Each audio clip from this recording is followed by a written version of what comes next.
ಇವತ್ತು ನಾವು ಡಿಸ್ಕಸ್ ಮಾಡ್ತಾ ಇರೋಂಥ ಟಾಪಿಕ್ ಬಂದು ನರ ದೌರ್ಬಲ್ಯ ಮತ್ತು ಕೂದಲುದುರುವಿಕೆ ನಿದ್ದೆ ಸಮಸ್ಯೆಗಳ ಬಗ್ಗೆ. ಸೊ ಇದರ ಮಿತ್ಸ್ ಆ್ಯಂಡ್ ಫ್ಯಾಕ್ಟ್ಸ್ ಬಗ್ಗೆ ಸ್ವಲ್ಪ ಡಿಸ್ಕಸ್ ಮಾಡೋಣ ಇವತ್ತು. ಸೊ ಏನಾಗಿರುತ್ತೆ, ಎಲ್ಲರೂ ಅನ್ಕೊತಾರೆ ಇದು ಫಿಸಿಕಲ್ ಪ್ರಾಬ್ಲಮ್ ಅಂತ, ಅಂದರೆ ಎನ್ವೈರ್ಮೆಂಟಿಂದ ಬರುವಂಥ ಇಶ್ಯೂ ಅಂತ ಜಾಸ್ತಿ ಜನ ಅಂದ್ಕೊತಾರೆ. ಬಟ್ ನರ ದೌರ್ಬಲ್ಯ, ಕೂದಲುದುರುವಿಕೆ ಇದೆಲ್ಲ ಒಂದು ನಮಗೆ ಮೈಕ್ರೋನ್ಯೂಟ್ರಿಯನ್ ಡೆಫಿಷಿಯನ್ಸೀಸಿಂದ ಆಗುವಂಥ ಒಂದು ಸಮಸ್ಯೆ ಆಗಿರುತ್ತೆ. ಏನಪ್ಪ ಅಂದರೆ ನಮ್ಮ ಡಯಟಲ್ಲಿ ನಮಗೆ ಮೈಕ್ರೋ ಮತ್ತು ಮ್ಯಾಕ್ರೋನ್ಯೂಟ್ರಿಯನ್ಸ್ ಅಂತ ಎರಡು ಮೇನ್ ಕ್ಯಾಟಗರಿ ಆಫ್ ಫುಡ್ಸ್ ಇರುತ್ತೆ.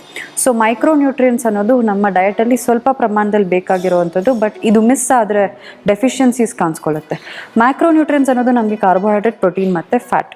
ಸೊ ಈ ಕ್ಯಾಟಗರಿ ಆಫ್ ಫುಡ್ಸ್ ನಮಗೆ ದಿನನಿತ್ಯ ಆಹಾರದಲ್ಲಿ ಸಿಗ್ತಾ ಹೋಗುತ್ತೆ, ಅಂದರೆ ಹೆಚ್ಚಿನ ಪ್ರಮಾಣದಲ್ಲೇ ಇನ್ಫ್ಯಾಕ್ಟ್ ನಾವು ತಗೊಳ್ತೀವಿ. ಸೊ ಏನಾಗ್ತಾಯಿತ್ತು ಅಂದರೆ 100-150 ವರ್ಷಗಳ ಹಿಂದೆ ಅವಾಗ ಊಟಕ್ಕೆ ತುಂಬ ಕೊರತೆ ಇತ್ತು, ಅಂದರೆ ಜನಕ್ಕೆ ಸರಿಯಾಗಿ ಅನ್ನ ಸಿಗ್ತಾ ಇರಲಿಲ್ಲ ತಿನ್ನೋದಕ್ಕೆ. ಮತ್ತು ಇದರಿಂದ ಈಗ ಏನಾಗ್ತಾ ಇತ್ತು, ಮ್ಯಾಕ್ರೋನ್ಯೂಟ್ರಿಯನ್ ಡೆಫಿಷಿಯನ್ಸೀಸ್ ಕಾಣಿಸ್ಕೊತಾ ಇತ್ತು. ಅಂದರೆ ತುಂಬ ಸಣ್ಣಕ್ಕಿರೋದಾಗಿರ್ಬೋದು, ಇಲ್ಲ ಮೈಯಲ್ಲಿ ತುಂಬ ಎನರ್ಜಿ ಇಲ್ದಿರಾಗಿರ್ಬೋದು, ಇದೆಲ್ಲ ಮ್ಯಾಕ್ರೋನ್ಯೂಟ್ರಿಯನ್ ಡೆಫಿಷಿಯನ್ಸೀಸ್.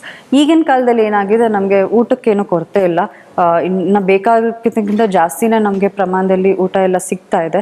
ಸೊ ಆ ಫೆಸಿಲಿಟೀಸ್ ಇಂಪ್ರೂವ್ ಆಗಿದೆ, ಬಟ್ ಆದರೂ ಸಹ ನಮಗೆ ಈ ಡೆಫಿಷಿಯನ್ಸೀಸ್ ಏನಕ್ಕೆ ಕಾಣಿಸ್ಕೊತಾ ಇದೆ ಅಂದರೆ, ಈಗಿನ ಕಾಲದಲ್ಲಿ ನಾವು ಊಟ ಮಾಡ್ತಾ ಇರೋವಂಥ ಆಹಾರದಲ್ಲಿ ಆ ಮೈಕ್ರೋನ್ಯೂಟ್ರಿಯನ್ಸ್ ಅನ್ನೋದು ಡಿಪ್ಲೀಟ್ ಆಗ್ತಾ ಹೋಗಿದೆ.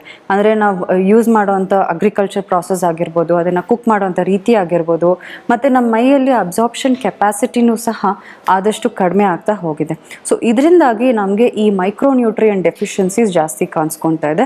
ಅದ್ರ ಜೊತೆಗೆ ಈ ಬರ್ತಾ ಇರೋವಂಥ ಸಮಸ್ಯೆಗಳು, ಅಂದರೆ ನಿದ್ದೆ ಪ್ರಾಬ್ಲಮ್ ಆಗಿರ್ಬೋದು, ಅಂದರೆ ಕೂದಲು ಉದುರೋದಾಗಿರ್ಬೋದು, ಚರ್ಮಕ್ಕೆ ಅಂದರೆ ಸ್ಕಿನ್ ಇಶ್ಯೂಸ್ ಆಗಿರ್ಬೋದು, ನರ ದೌರ್ಬಲ್ಯ ಅಂದರೆ ಕೈಕಾಲೆಲ್ಲ ನಡ್ಗೋದಾಗಿರ್ಬೋದು, ಇದೆಲ್ಲ ನಮಗೆ ಈ ನಡುವೆ ಜಾಸ್ತಿ ಕಾಣಿಸ್ಕೊತಾ ಇದೆ. ಸೊ ಈ ಡೆಫಿಷಿಯನ್ಸೀಸ್ ಯಾವ್ದು ಮೇಯ್ನ್ ಆಗಿ ಅಂತ ನೋಡೋಣ, ಮತ್ತು ಇದನ್ನು ಬ್ಲಡ್ ಟೆಸ್ಟ್ ಮುಖಾಂತರ ಗೊತ್ತಾದ್ಮೇಲೆ ಏನು ಮಾಡ್ಬೋದು ಅಂತ ಸಹ, ಏನು ಆ್ಯಕ್ಷನ್ಸ್ ತೊಗೊಳ್ಬೋದು ಅಂತ ಸಹ ಇವತ್ತು ನಾವು ಡಿಸ್ಕಸ್ ಮಾಡೋಣ. ಸೊ ಫಸ್ಟ್ ಒನ್ ಬಂದ್ಬಿಟ್ಟು ಅಯರ್ನ್ ಡೆಫಿಷಿಯನ್ಸಿ. ಸೊ ಅಯರ್ನ್ ಬಂದ್ಬಿಟ್ಟು ನಮಗೆ ಬ್ಲಡ್ ಟೆಸ್ಟಲ್ಲಿ ಒಂದು ಕಂಪ್ಲೀಟ್ ಅಯರ್ನ್ ಪ್ರೊಫೈಲ್ ಮಾಡಿದಾಗ ಟೋಟಲ್ ಅಯರ್ನ್, ಟ್ರಾನ್ಸ್ಫರೆನ್ಸ್ ಸ್ಯಾಚುರೇಷನ್, TIBC ಮತ್ತು UIBC ಅಂತ 4 ಕ್ಯಾಟಗರೀಸಲ್ಲಿ ನಾವು ಟೆಸ್ಟ್ ಮಾಡ್ತಾ ಹೋಗ್ತೀವಿ. ಇದ್ರ ಜೊತೆಗೆ ಫೆರಿಟಿನ್ ಲೆವೆಲ್ಸ್, ಅಂದರೆ ಫೆರಿಟಿನ್ ಅನ್ನೋದು ಒಂದು ಪ್ರೋಟೀನ್. ನಮ್ಮ ಬಾಡಿಯಲ್ಲಿ ಅಯರ್ನ್ ಲೆವೆಲ್ಸ್ ಚೆನ್ನಾಗಿದ್ರೂ ಸಹ ಫೆರಿಟಿನ್ ಕಡಿಮೆ ಇದ್ದಾಗ ನಮ್ಮ ಅಯರ್ನ್ ಲೆವೆಲ್ಸ್ ಎಲ್ಲೆಲ್ಲಿ ಅದು ರೀಚ್ ಆಗಬೇಕೋ ಅದು ರೀಚ್ ಆಗೋದಿಲ್ಲ. ಯಾಕಂದರೆ ಫೆರಿಟಿನ್ ಅನ್ನೋದು ಒಂದು ಪ್ರೋಟೀನ್, ಅದು ನಮ್ಮ ಅಯರ್ನ್ ಲೆವೆಲ್ಸ್ನ ಕ್ಯಾರಿ ಮಾಡ್ತಾ ಹೋಗುತ್ತೆ. ಸೊ ಈ ಅಯರ್ನ್ ಡೆಫಿಷಿಯನ್ಸೀಸ್ ಯಾರಿಗೆ ಜಾಸ್ತಿ ಕಾಣಿಸ್ಕೊಳ್ಳುತ್ತೆ, ಮೋಸ್ಟ್ಲಿ ನಾವು ಯಾರಿಗೆ ನೋಡ್ತೀವಿ ಅಂದರೆ ಮಹಿಳೆಯರಿಗೆ ತಿಂಗಳಲ್ಲಿ ಅವ್ರಿಗೆ ಪೀರಿಯಡ್ ಸೈಕಲ್ಸ್ ಆದಾಗ ತುಂಬ ಬ್ಲಡ್ ಲಾಸ್ ಆಗುತ್ತೆ. ಆ ಬ್ಲಡ್ ಲಾಸ್ ಆಗೋದ್ರಿಂದನೂ ಸಹ ಅಯರ್ನ್ ಲೆವೆಲ್ಸ್ ತುಂಬ ಬಾಡಿಯಲ್ಲಿ ಕಡಿಮೆ ಆಗ್ತಾ ಹೋಗುತ್ತೆ. ಸೊ ಇದ್ರ ಜೊತೆಗೆ ಹಿಮೋಗ್ಲೋಬಿನ್ ಡೆಫಿಷಿಯನ್ಸಿ ಸಹ ಕಾಣಿಸ್ಕೊಳ್ಳುತ್ತೆ. ಸೊ ಅಯರ್ನ್ ಕಡಿಮೆ ಇದ್ದಾಗ ಮೈಯಲ್ಲಿ ಮೋಸ್ಟ್ ಕಾಮನ್ ಸಿಂಪ್ಟಮ್ ಏನಂದರೆ, ಫಸ್ಟ್ ಆಫ್ ಆಲ್ ಕೂದಲು ಉದುರುವಿಕೆ. ಸೊ ಜಾಸ್ತಿ ಕೂದಲು ಉದುರೋದು, ಮತ್ತು ಎನರ್ಜಿ ಕಡಿಮೆ ಇರುತ್ತೆ ಬಾಡಿಯಲ್ಲಿ. ಏನು ಊಟ ಮಾಡಿದ್ರೂ ಸಹ, ಎಷ್ಟು ನಿದ್ದೆ ಮಾಡಿದ್ರೂ ಸಹ ಮೈಯಲ್ಲಿ ಶಕ್ತಿ ಇರೋದಿಲ್ಲ, ಎನರ್ಜಿ ಇರೋದಿಲ್ಲ. ಪಾಯಿಂಟ್ ನಂಬರ್ 2 ಬಂದು ತುಂಬ ಮೈಯಲ್ಲಿ ಸುಸ್ತಾಗೋದ್ರ ಜೊತೆಗೆ ಡೈಜೆಷನ್ ಇಶ್ಯೂಸ್ ಸಹ ಕಾಣಿಸ್ಕೊಳ್ಳುತ್ತೆ. ಸೊ ಏನು ತೊಗೊಂಡ್ರು, ಏನು ತಿಂದರೂ ಸಹ ಮೈಯಲ್ಲಿ ಅಬ್ಸಾರ್ಬ್ ಆಗ್ತಾ ಇರೋದಿಲ್ಲ. ಮತ್ತು ಉಗುರಲ್ಲಿ ನಮಗೆ ವೈಟ್ ಕಲರ್ ಪ್ಯಾಚಸ್ ಥರ ಕಾಣಿಸ್ಕೊಳ್ಳುತ್ತೆ. ಇದೆಲ್ಲನೂ ಸಹ ನಮಗೆ ಅಯರ್ನ್ ಡೆಫಿಷಿಯನ್ಸಿ ರಿಲೇಟೆಡ್ ಆಗಿರುತ್ತೆ. ಸೊ ಅಯರ್ನ್ ರಿಚ್ ಫುಡ್ಸ್ನ ನಾವು ಡೈಲಿ 2-3 ಟೈಮ್ ಕನ್ಸ್ಯೂಮ್ ಮಾಡೋದ್ರಿಂದ ನಿಮ್ಮ ಅಯರ್ನ್ ಲೆವೆಲ್ಸ್ ಇಂಪ್ರೂವ್ ಆಗುತ್ತೆ. ಯಾರ್ಯಾರಿಗೆ ತುಂಬ ಕಡಿಮೆ ಇರುತ್ತೋ, ಅಂದರೆ ಒಂದು ಸಿಂಗಲ್ ಡಿಜಿಟ್ ನಂಬರಲ್ಲಿ ಇರುತ್ತೋ, ಇಲ್ಲ 20-30 ರೇಂಜಸಲ್ಲಿರುತ್ತೋ, ಅವರು ಒಂದು ಸಪ್ಲಿಮೆಂಟೇಷನ್ ತೊಗೊಳ್ಳೇಬೇಕಾಗುತ್ತೆ. ಒಂದು 3 month course period of supplement ತೊಗೊಂಡಾಗ ನಿಮ್ಮ ಅಯರ್ನ್ ಲೆವೆಲ್ಸ್ ಇಂಪ್ರೂವ್ ಆಗುತ್ತೆ. ಇದು ನಿಮಗೆ ಯೂಶಲಿ ಡಾಕ್ಟರ್ಸ್ ಇಲ್ಲ ಅಂದರೆ ಡಯಟಿಷಿಯನ್ಸ್ ಒಂದು ಪ್ರಿಸ್ಕ್ರಿಪ್ಷನ್ ಮೂಲಕ ಕೊಡ್ತಾರೆ. ಸೊ ಯಾರ್ಯಾರಿಗೆ ಅಯರ್ನ್ ಡೆಫಿಷಿಯನ್ಸಿ ಇರುತ್ತೋ ಅವ್ರು ಫಸ್ಟ್ ಕನ್ಸಲ್ಟ್ ಮಾಡಿ ಇದನ್ನು ತೊಗೊಳ್ಬೇಕು. ಯಾಕಂದರೆ ಸುಮ್ಮನೆ ಹಾಗೆ ಅಯರ್ನ್ ಕ್ಯಾಪ್ಸೂಲ್ಸ್ ತೊಗೊಳ್ಳೋದ್ರಿಂದನೂ ಸಹ ಈ ಮಲಬದ್ಧತೆ ಆಗೋ ಚಾನ್ಸಸ್ಸು ಹೆಚ್ಚಾಗಿರುತ್ತೆ.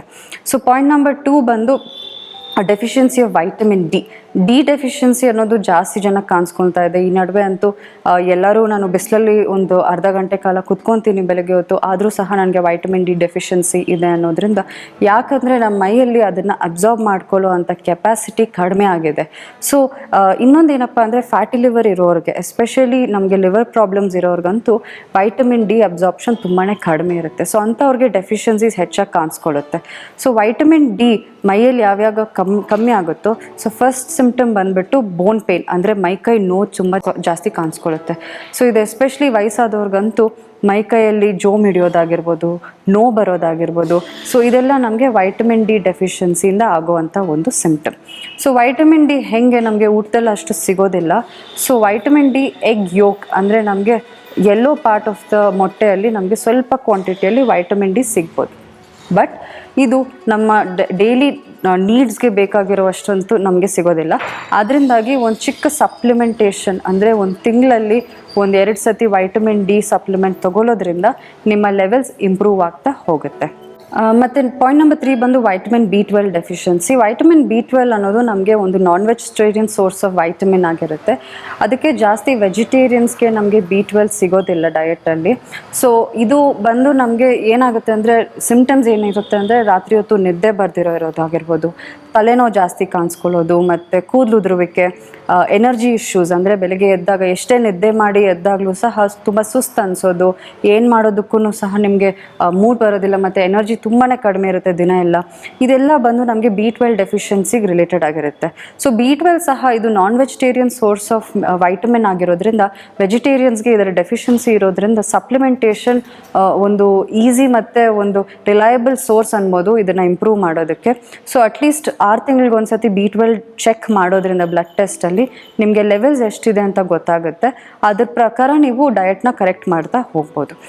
ನೆಕ್ಸ್ಟ್ ಬಂದು ಜಿಂಕ್ ಡೆಫಿಷಿಯನ್ಸಿ. ಜಿಂಕ್ ಅನ್ನೋದು ಒಂದು ಮಿನರಲ್, ಜಾಸ್ತಿ ಜನಕ್ಕೆ ಇದ್ರ ಬಗ್ಗೆ ಗೊತ್ತಿರೋದು ಇಲ್ಲ, ಮತ್ತು ಯಾರೂ ಅದ್ರ ಕಡೆ ಗಮನನೂ ಸಹ ಕೊಡೋದಿಲ್ಲ. ಸೊ ಜಿಂಕ್ ಅನ್ನೋದು ನಮ್ಮ ಬಾಡಿಯಲ್ಲಿ ಅದನ್ನು ಆ್ಯಂಟಿ ಫಂಗಲ್, ಆ್ಯಂಟಿ ಬ್ಯಾಕ್ಟೀರಿಯಲ್ ಅಂತ ಕರಿತೀವಿ.